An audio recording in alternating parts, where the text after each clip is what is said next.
This is now the third time I've had to do this. Look, I'm just going to start off with this. As you can see, I am in the midst of moving all my stuff. And I was going to do a full review with JD. I'm going to add a thumbnail to this later. But for right now, I'm running off my phone using my data. I just want to get in a quick review. Just so everyone gets my thoughts and opinions. This is like the fourth time I've said this, I swear. My house is a mess. I still got a bunch to help my sister go through. She's helping me with this. But I went and I saw TLC.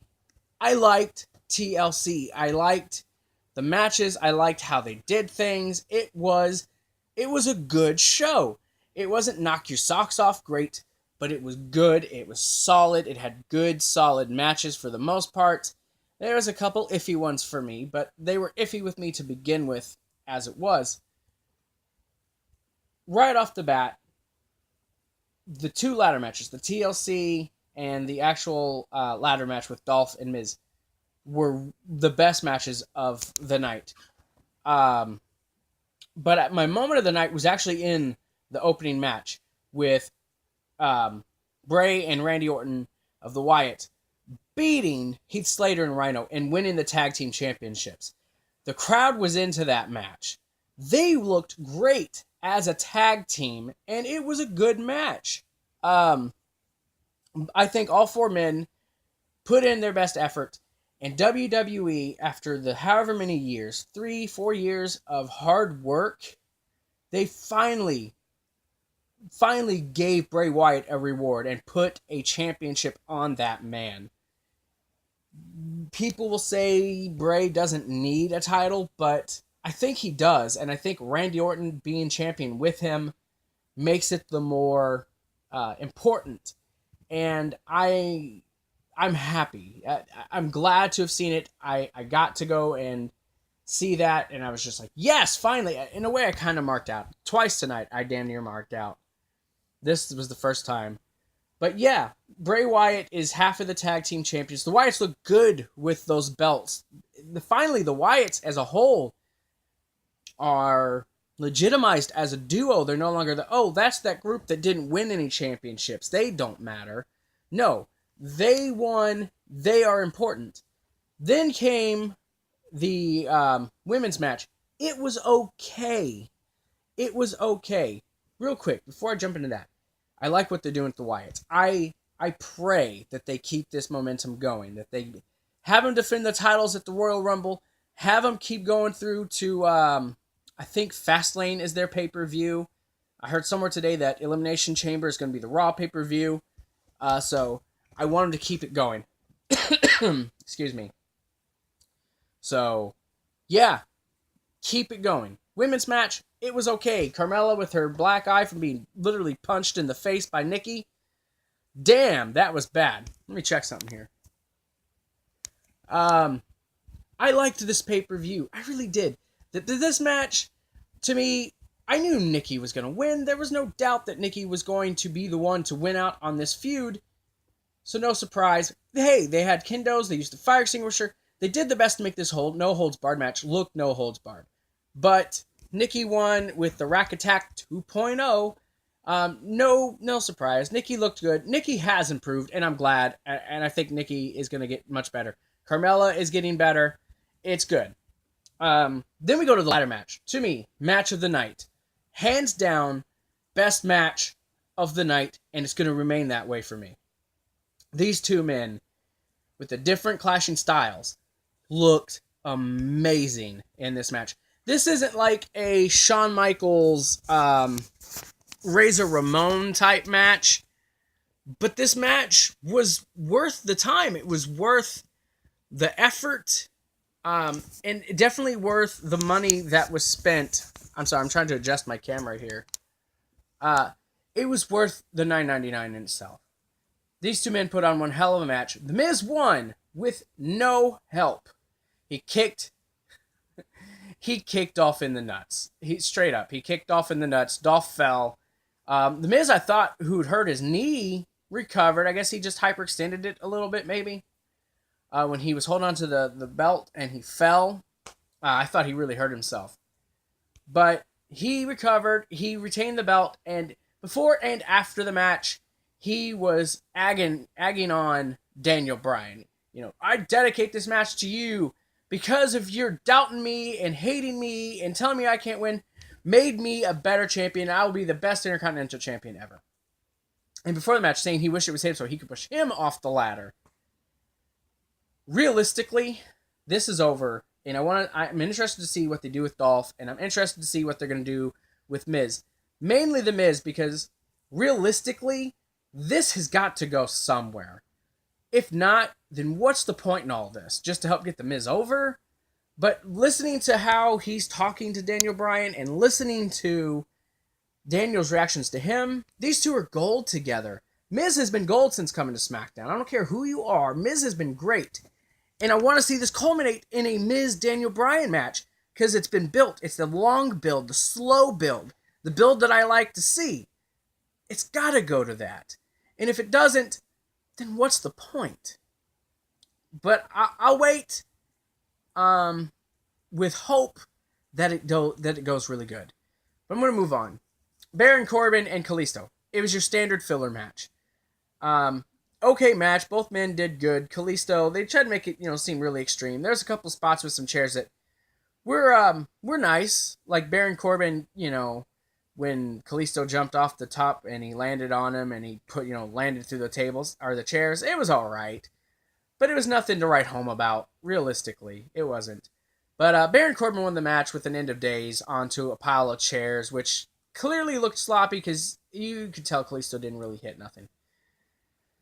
It is what it is. It wasn't one of my most anticipated matches, but I see better things for Baron Corbin in the future. But I want to talk about that women's title match. I marked out. I'm not gonna lie. I marked out big time. Alexa Bliss is your new women's championship. This match was better than the Hell in a Cell. This match was better than their match on SmackDown in Glasgow. This match was better than Night of Champions, better than SummerSlam. This has been better than most of the matches. This is just my opinion. Better than most of the matches between Charlotte and Sasha. One, it doesn't feel as stale. Two, it just had that fresh feel. And their table spots did not look as horrific and bad as it did in Hell in a Cell. Watching Sasha get thrown on that table again and again and it not breaking. No, these women managed to break the table. They even did a couple things different that I haven't seen in other Hell in a Cell matches. Becky had Alexa Bliss on her shoulder. She was going to try to, looked like she was going to do a Death Valley driver on her through the table. And Alexa just knocked the table over. Little things like that show that they were kind of aware of what the match was. Hats off to both women. Alexa Bliss deserves this championship. And I think it's good to see Becky now be the one who gets to chase. And you see the frustration in her, right? After the match, I can't believe you're here. It's not your fault. But she kind of retracted. She's just mad at herself. And I think if they continue with this and continue with Becky falling just short, I think you can have a good way of making her turn heel before WrestleMania. And allowing her to reboot. Let Becky rebuild her character. Becky Lynch has expressed interest in being a heel again. And she's good at heel. Watch her back in NXT. Go back on the network. Watch her in NXT as a heel when she was running around with Sasha and Charlotte at that point. But I want to see it. And I think if you just keep doing what you're doing, it will work out for her betterment. But these women were good. It finished with she tried to kick Alexa Bliss out on the apron, and Lexi ducked, and then she grabbed her, and she powerbombed her through the table. Good table spots. Both women did a hell of a fucking job. Hats off to them. I'm happy to watch this match. I said I was going to keep this short. It's still going a while. But I want to go ahead and I want to talk about the TLC match, which obviously is the main event. I didn't see this ending coming. I kind of thought maybe, but I wasn't sure, honestly. And for a minute, I thought that Dean Ambrose was going to win, and I was there with Jake Capone and with JD, and Jake was pretty sure that maybe James Ellsworth was going to use his contract and get his title match that he won by winning the ladder match at SmackDown. But I was pretty sure he wasn't. But for a minute, I gotta admit, I thought he was. Hell of a match between these two. AJ ripped a hole in his pants, so you saw his butt cheek for most of the match. But dude's the champ, and he kept going. Both men fighting to the outside. It had a little bit of feeling of some old school Monday Night Wars era, the Attitude Era type matchups. A little bit. Hats off to these guys. They put on a fucking show. James Ellsworth, though, coming in at the end, man. Fucking pushing that ladder with Dean, and Dean falling through those tables on a nasty fall, dude. AJ Styles retains the championship. Does this mean AJ Styles now goes to face The Undertaker? You almost gotta believe this is gonna be a James Ellsworth, Dean Ambrose feud, and Dean's gonna probably beat the fuck out of him, but somehow AJ's gonna kind of become the protector, maybe? I don't know what they're gonna do with this, but I just got a feeling Undertaker's gonna be in this somehow. But damn it, if James Ellsworth isn't now still in the title picture and still in that main event scene, and I think that's a mistake. Get him out of it. He helped AJ. Let him and Dean do a mid-card feud, and let AJ face The Undertaker. Or are they going to go with a Dean Ambrose AJ Styles rematch? I don't know. I didn't watch Talking Smack to see what Shane or Daniel Bryan had to say. I'm sure I'll find out tomorrow. And if I do, I'll post a quick video about it. No problem with that. But guys, that's pretty much it. Overall, I'm gonna give the show a 7.5. I thought it was a really great show. Had its flaws, a couple matches had some hiccups, but for the most part, it was a great show. So yeah, 7.5. If you like this video, hit the thumbs up. If you want to subscribe to the channel and see more videos, hit the red subscribe button. There's a notification thing. Hit the little bell. You'll know when I'm posting videos. Follow us on Twitter, YoBroGaming1. Follow us on Facebook, YoBro Gaming and Reviews. You can follow JD on Facebook at JD Neely. JD and me, I'm not sure if we're doing a Raw review yet. I'll post something on Facebook if we don't. Twitter if I need to. But thank you guys for the support. Thank you guys for who've been subbing. I appreciate it. Thank you guys.